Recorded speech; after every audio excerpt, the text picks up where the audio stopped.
हमने हमारे पिछले वीडियोस में आपको बताया था कि आप कौन से प्लेटफॉर्म्स में जॉब्स के लिए अप्लाई कर सकते हैं, चाहे वो naukri.com हो, लिंक्डइन हो या indeed.com हो। बहुत सारे प्लेटफॉर्म्स के बारे में हमने बताया था। अब मानिए कि आपने प्रोफाइल बना लिया, आपने रेज्यूमे बना लिया, आपने अप्लाई भी कर दिया किसी भी प्लेटफॉर्म में। अब मानिए किसी भी प्लेटफॉर्म से आपको कॉल आया इंटरव्यू के लिए रिक्रूटर से। उसके बाद ना आप घबरा गए, आपको समझ नहीं आ रहा कि वो लोग क्या पूछेंगे, क्या वो पहले ही हमें डायरेक्ट इंटरव्यू के लिए बुलाएंगे, क्या आपको ऑफिस में बुलाएंगे, क्या आपको मशीन टेस्ट के बारे में बोलेंगे। आपको बिल्कुल भी समझ नहीं आ रहा कि आपको क्या करना चाहिए इसके बाद। तो मैं आपको आज की वीडियो में बताऊंगी कि बिल्कुल भी घबराइए मत। मैं आपको एक टेक इंटरव्यू के डिफरेंट स्टेजेस के बारे में बताने वाली हूँ। उसके साथ ही साथ मैं आपको बोलने वाली हूँ कि आप कैसे इंटरव्यू में रिक्रूटर के साथ बात कर सकते हैं और उसके साथ बहुत कॉन्फिडेंटली भी बात कर सकते हैं।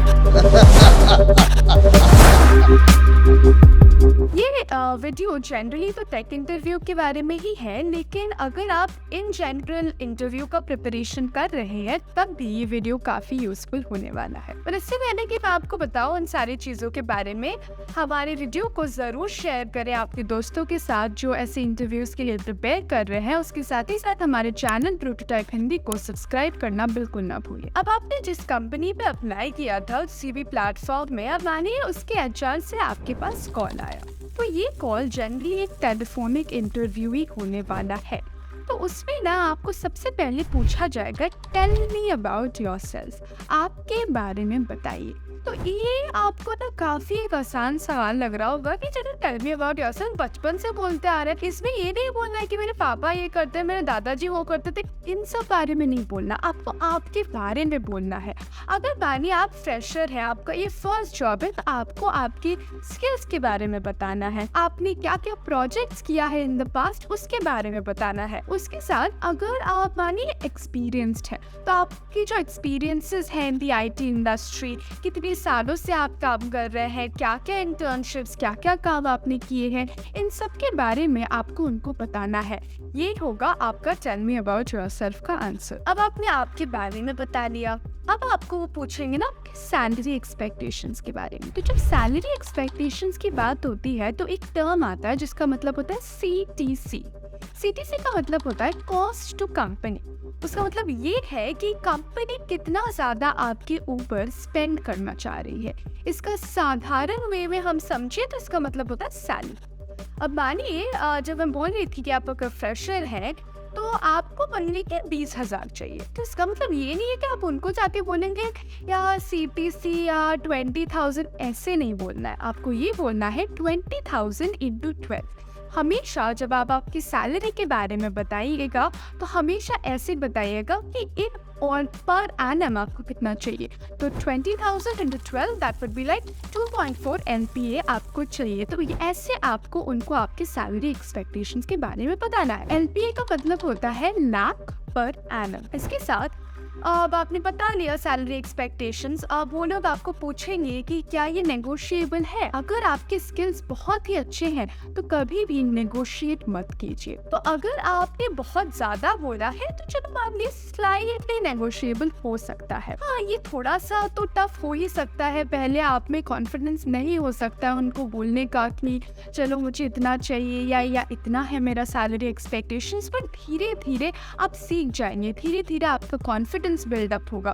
ये कुछ लोग होते हैं ना, वो लोग बोलते होंगे कि कंपनी तो अपने स्टैंडर्ड के वाइज आपको पे करेगी, बट ऐसे लोग ना आपकी स्किल्स की कदर कभी नहीं करते हैं। अगर आपको आपकी स्किल्स की कदर है तो कभी भी कि ऐसे वैसे मतलब सैलरी एक्सपेक्टेशंस को लो मत कीजिए। सैलरी एक्सपेक्टेशंस को हाई या प्रॉपर आपके स्किल्स के अकॉर्डिंग हमेशा रखिए। 20,000 तो मैंने एक एग्जाम्पल लिया था। हमारे जो प्रोग्राम के स्टूडेंट्स हैं उनको तो आसानी से 40,000, 50,000, कभी कभी 60-70 मिल जाता है। हम हमारे चैनल में भी बहुत सारे प्रोग्रामिंग रिलेटेड वीडियोस बहुत ही जल्द पोस्ट करने वाले हैं। उसमें से भी आप अगर पढ़ना शुरू करें, आप जानना शुरू करें, तो आपको एक मिनिमम अच्छी सैलरी ऑफ 2 to 4 LPA तो जरूर मिल सकती है आसानी से। टेलीफोनिक इंटरव्यू के बाद आपको फेस टू फेस इंटरव्यू के लिए बुलाया जाएगा।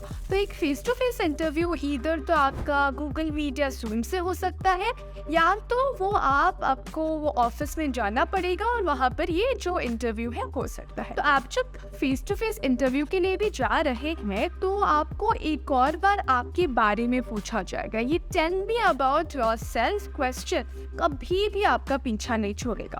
तो मानिए मैं एक एग्जांपल देती हूँ आपको कि श्री गणेश करके कोई था, तो उसने होटल मैनेजमेंट पढ़ी थी, बट होटल मैनेजमेंट में ना उसको कुछ खास इंटरेस्ट था नहीं। उसके बाद उसको आईटी फील्ड में जाना था, तो उसने ग्रो कैम्प के साथ आईटी फील्ड में सेल्फ लर्निंग के थ्रू आईटी रिलेटेड सब कुछ सीखा।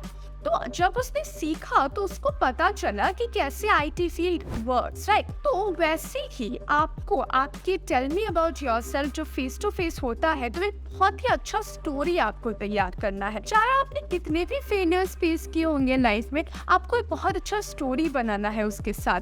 तो रिक्रूटर को बहुत अच्छा लगेगा आपके बारे में कि चलो इसको आता है, इसको बहुत सारी चीजें आती है, सिर्फ और सिर्फ कोडिंग नहीं, काफी इसकी पर्सनालिटी भी बहुत अच्छी है। तो फॉर एग्जाम्पल आप ऐसे बोल सकते हैं रिक्रूटर को कि my name is Shri Ganesh and then I was a hotel management student but I lost interest in that, but उसके बाद I learned IT through self-learning and now I would be contributing in that field। उसके साथ आपके skills क्या है, सारे सबके बारे में आप बताइए। तो अगर आप मानिए कि आपने Node.js एक्सप्रेस के बारे में और उसके बारे में आपके पास एक्सपीरियंस है, तो आपको उसके जो एलिमेंट्स है, उसके बारे में जो टूल्स आपने यूज़ किया है, उन सब के बारे में आपको इसमें बताना पड़ेगा।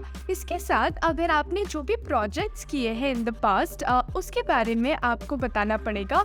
आपने प्रोजेक्ट्स में क्या टूल्स यूज़ किए थे, प्रोजेक्ट्स में क्या रिस्क लिए थे, इन सब के बारे में आपको एक डिटेल्ड वे में अच्छे से रिक्रूटर के पास बताना पड़ेगा। रिक्रूटर जो भी क्वेश्चन आपको टेक्निकल क्वेश्चंस पूछ रहे हैं, सबके बारे में अगर आप क्लियर नहीं बताए तो आपको ये जॉब मिलने के जो चांसेस है बहुत ही ज्यादा बढ़ जाते हैं। अब देखिए आप क्या होगा कि आपने ये सब तो हो गया, आपके टेक स्टैक के बारे में बता लिया, कोडिंग के बारे में बता लिया, आपके बारे में वो भी सारी बातें। अब इसके बाद आपको जो कंपनी है या रिक्रूटर है वो आपको एक मशीन या सिस्टम टेस्ट दे सकते हैं, जहाँ पर वो आपको टेस्ट करेंगे आपके प्रोजेक्ट के बेसिस में। वो आपको एक प्रोजेक्ट देंगे जहाँ पर आपको वो जज करेंगे आपके कोडिंग स्टैंडर्ड्स कैसे हैं, कितने अच्छे कोडर हैं, इन सब के बारे में यहाँ पर देखा जाएगा। क्या हो सकता है कि वो आपको कुछ प्रोजेक्ट अपनी कंपनी की तरफ से आपके लिए दे सकते हैं।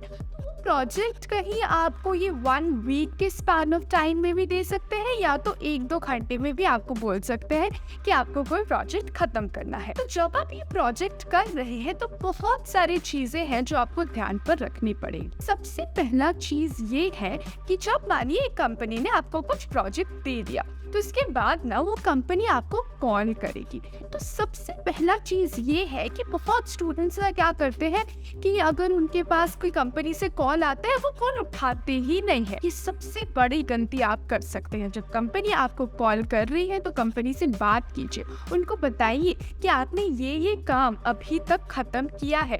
कंपनी जब भी आपको कोई काम देती है उनको पता है कि आप सिर्फ 1-2 घंटे में काम नहीं कर सकते हैं, बट उनको एक प्रोग्रेस रिपोर्ट तो जरूर चाहिए ना कि आपने क्या काम किया है। उसके साथ आपको ये भी पूछेंगे कि आप कौन से टूल्स यूज कर रहे हैं। इसके साथ ये भी पूछेंगे कि आपकी क्या कोई प्रॉब्लम्स आप फेस कर रहे हैं बीच में। तो ये सब आपको तो कंपनी को बताना ही पड़ेगा ना, कि तो सब बेसिक मैनर्स होता है। कुछ लोग ना कभी कभी ये भी करते हैं कि कंपनी को ही ब्लॉक कर देता है अगर कंपनी से कॉल आ रहा। तो ये सारी चीजें कभी मत कीजिए, कभी भी कंपनी को रिजेक्ट मत कीजिए, कंपनी को ब्लॉक या रिपोर्ट ये सब मत कर दीजिए।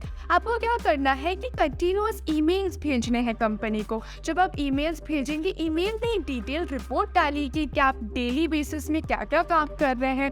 उसके साथ आप देखते हैं जब कंपनी आपसे कुछ शेयर, कोई भी प्रोजेक्ट आपने किया है वो आप जब शेयर करेंगे तो अपनी गिट प्रोफाइल से शेयर करने की कोशिश कीजिए। वो स्टूडेंट्स क्या करते हैं कि नॉर्मली वो जिप फाइल शेयर कर देते हैं, उनको लगता है कि शायद रिक्रूटर सोर्स कोड मांग रहा होगा तो चलो जिप फाइल शेयर कर देते हैं, बट ऐसा मत कीजिए। हमेशा अपने गिट अकाउंट में, गिट प्रोफाइल में अपना जो प्रोजेक्ट है उसको डालिए, उसके बाद शेयर कीजिए, सो दैट उनको पता चले कि आप एक बहुत प्रोफेशनल वे में काम करना जानते हैं। तो आप जब ऐसे करेंगे तो एक बहुत ही अच्छा इम्प्रेशन बनेगा रिक्रूटर के पास आपके बारे में कि चलो भाई, इसको तो टेक इंडस्ट्री के बारे में बहुत ज़्यादा नॉलेज है, उसके साथ ही साथ इसके पास बहुत बेसिक और अच्छे मैनर्स भी है। तो ऐसे जो हमारा सेक्टर है जहाँ पर ये आपको प्रोजेक्ट कंपनी के द्वारा दिया जाता है, उसको ऐसे ही हैंडल करना आपको चाहिए। जो कंपनी है वो आपकी प्रॉब्लम सॉल्विंग स्किल्स को भी जज करे। तो अगर आप मान लीजिए कि आपके पास हमारे 2 कैंडिडेट्स हैं और एक ही प्रॉब्लम है, एक कैंडिडेट ऐसे भी सॉल्व कर सकता है कि उसको 2 घंटे लगे प्रॉब्लम सॉल्व करने में, बट कोई एक और कैंडिडेट है जो जिसने 10 मिनट में वो प्रॉब्लम सॉल्व कर दी। तो ये कंपनी इस बेसिस में आपको जज करेगी आप कितनी जल्दी प्रॉब्लम्स को सॉल्व कर सकते हैं और टेक इंडस्ट्री के जितने भी सारे इश्यूज हैं उसको सॉल्व कर सकते हैं, और आप कितने अच्छे कोडर हैं और आपका एक्सपीरियंस कितना ज़्यादा अच्छा है और आप कैसे काम करते हैं, सारी चीज़ों के बारे में देखा जाएगा इस प्रोजेक्ट और टास्क के थ्रू। अब आपने मानिए ये जो टास्क वाला लेवल है इसको क्रॉस कर लिया, सारे जो लेवल्स थे, telephonic interview, face to face interview, ये सब हो गया। इसके बाद लास्ट स्टेप है कि आपको किसी हाई लेवल मैनेजमेंट के साथ बात करनी पड़ेगी। तो ये हो सकता है कि आप अगर स्टार्टअप या छोटा सा कंपनी तो आप डायरेक्टली सीईओ से बात करें, बट अगर कोई काफ़ी बड़ी कंपनी है तो आप प्रोजेक्ट मैनेजर से बात करें। तो आपको यहाँ भी ध्यान रखना है कि आपका जो स्टोरी है वो बहुत ही ज़्यादा इफेक्टिव होना चाहिए। जैसे आपने टेल मी अबाउट योरसेल्फ में एक अच्छा सा स्टोरी बनाया था, यहाँ पर भी आपको एक काफ़ी अच्छा स्टोरी बनाना पड़ेगा। आपको बताना पड़ेगा कि आपके जो स्ट्रगल्स क्या थे, आपने क्या क्या फेस किया, फिर भी आपने कैसे सीखी कोडिंग, आपका एक्सपीरियंस ने आपको कैसे बिल्ड किया अपने आप को, आपने क्या क्या किया है ज़िंदगी में, बहुत ही अच्छे से आपको बताना पड़ेगा, सो दैट उनको समझ में आए कि आपको बहुत ही अच्छे से कम्युनिकेट करना आता है। आपको सिर्फ अपना काम करना नहीं, आपको काम के साथ ही साथ जिससे जैसे सॉफ्ट स्किल्स होते हैं ये भी आपको आते हैं। मैंने आपको बोला कि आपको स्टोरी बनानी है, बट इसका मतलब ये नहीं है कि आप कुछ भी बोलेंगे कि भाई मैं तो स्टेट टॉपर था, अभी क्या क्या, ये सब नहीं बोलना है। ये मैं नेशनल टॉपर था, फिर मैंने कोडिंग की, ये वो उतना कुछ नहीं बोलना है। स्टोरी को थोड़ा जेन्युइन बनाइए, मतलब आपने जो भी किया है थोड़ा सा एक्स्ट्रा चलता है, बट बहुत ज़्यादा बिल्कुल नहीं। तो आपको लगेगा, रिक्रूटर को भी लगेगा भाई ये तो कुछ भी बोल रहा है, तो ऐसा नहीं लगना चाहिए। आपको कोशिश करनी कि आप जितना भी जेन्युइन रख सके और उसको इंटरेस्टिंग भी ज़रूर बनाइए। अब फिर से आपको आपके सैलरी एक्सपेक्टेशंस के बारे में रिक्रूटर ज़रूर पूछेंगे और आपको वो भी बोलने की कोशिश करेंगे कि चलो यार थोड़ा सा तो नेगोशिएट कर लो, थोड़ा सा कर लो ये वो। अगर आपको वो बहुत ज़्यादा बोल रहे हैं तो थोड़ा बहुत आप कर सकते हैं, बट आपको ये भी ध्यान रखना है कि आपके स्किल्स बहुत अच्छे हैं, क्योंकि आपने ये सारे जो लेवल्स हैं एक इंटरव्यू के, एक जजमेंट की, वो सबको आपने पास किया है। तो आपको आपके स्किल्स के अकॉर्डिंग पे मिलना बहुत ही ज़रूरी है। तो इसीलिए मैंने जो भी बोला थोड़ा बहुत ठीक है, बट फिर भी आपको एक अच्छा पेमेंट और एक अच्छा सैलरी ज़रूर मिलना चाहिए आपके काम के लिए और आपके स्किल्स के लिए। और ये जो फाइनल इंटरव्यू है जो हाई मैनेजमेंट के साथ हो सकता है, ये ऑनलाइन भी हो सकता है, ऑफलाइन भी हो सकता है। ऑनलाइन मैंने जो आपको बताया था जूम या गूगल मीट, और ऑफलाइन आपके वहाँ पर आपको ऑफिस में जाना पड़ेगा और उनसे बात करनी पड़ेगी। चलो अब सुन लिया, समझ लिया कि कैसे टेक इंटरव्यू देना है। इस सब के बारे में ज़रूर ध्यान रखना, भूल मत जाना कि चलो आप फिर से जब जा रहे हैं टेक इंटरव्यू के लिए बता रहे कि मेरे पापा ये करता है वो करता है, खुद के बारे में कुछ नहीं बताया, ये ज़रूर मत करना। तो मुझे पता है कि बहुत सारे लोगों के दिमाग में भी यही सारी चीज़ें चल रही हैं कि टेक इंटरव्यू कैसे करना, और आपके दोस्तों के दिमाग में भी चल रहा है। तो इस वीडियो को आपके दोस्तों के साथ अभी जाकर शेयर कीजिए और हमारे चैनल प्रोटोटाइप हिंदी को सब्सक्राइब करना बिल्कुल मत भूलना।